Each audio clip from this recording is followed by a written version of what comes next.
Hi friends, எல்லாம் எப்படி இருக்கீங்க? நல்லா இருக்கீங்களா?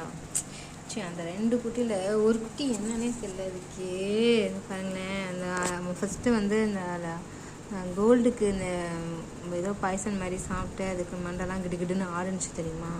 அதேமாரி இந்த குட்டி இருக்குப்பா, ஸ்ட்ரென்த் இல்லாமல் இருக்காங்க. தலைங்க பாருங்களேன், தேய்ச்சிக்கிட்டே வருது ஒன் சைடு.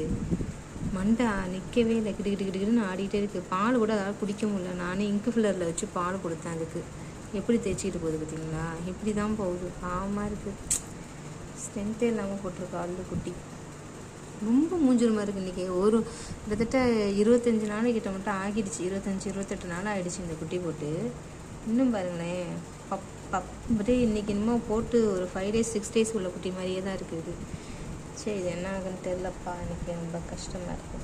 இப்படியே தேய்ச்சிக்கிட்டே போகுது. நேற்றாச்சும் கொஞ்சம் நடந்து இருந்துச்சு. இப்போ என்னென்னா இப்படி படுத்துக்கிட்டே தேய்ச்சிக்கிட்டே போகுது. பசிக்குது, அதுக்கு கத்துது, பால் குடிக்க முடியல. அதான் நான் வந்து அந்த இங்கு ஃபில்லரில் வச்சு பால் வச்சு கொடுத்தேன். கொஞ்சமாக குடிச்சிச்சு. கத்துறப்ப கொஞ்சம் மிதிக்காதடா நீ வேற. இந்த ரசமலாய் தான்ப்பா, எனக்கே கஷ்டமாக இருக்குது.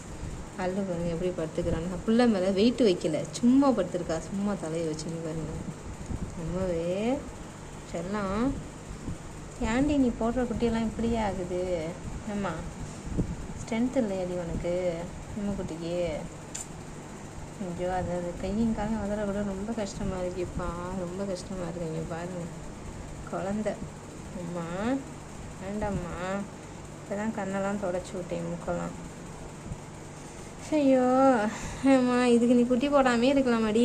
குட்டியை போட்டு ஏன்டி என்னையே கஷ்டப்படுத்துகிற நீனு? கஷ்டமாக இருக்குது.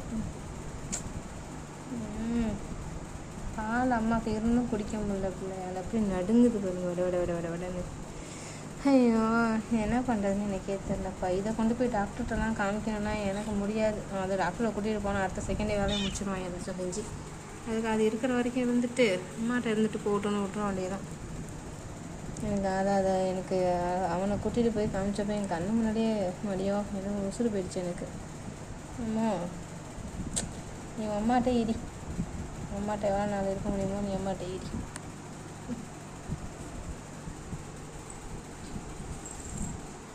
கஷ்டமாக இருக்குப்பா. இந்த மாதிரி இருந்தால் அந்த குட்டிங்க பொழைச்சிக்குமா என்னன்னு எனக்கு தெரியல. ரொம்ப டிங்கிருந்துருங்களேன். அப்படியே ஒரு மாதிரியாக விட நடக்கு. தலை நிற்காத பிள்ளைங்க எப்படி இருக்கும் அதை மாதிரி இருக்குப்பா. இது குழந்தைங்க, இந்த மனுஷங்களை தான் அந்த மாதிரி இருக்கணும், இதுங்களுக்கும் அந்த மாதிரி இருக்குமா? ரெண்டுமே வளர்ச்சி இல்லாத குட்டி தான்ப்பா. இது வந்து கொஞ்சம் கால் ஹேண்டிகேப்ட் மாதிரி இருக்குது, அதுக்கு அப்படி இருக்குது.